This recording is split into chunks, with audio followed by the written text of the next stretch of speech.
Hi everyone. Today we will talk about how to fix WhatsApp keyboard. To know how to fix WhatsApp keyboard, you should just go to settings like this. We will click. After that, in this page, you will go to apps, default apps, app settings. When you will see this list, you will go down to find the application of WhatsApp.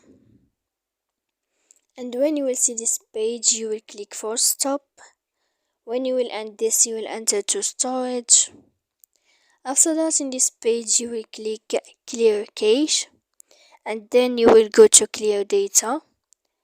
And after all that, you can turn off your Wi-Fi.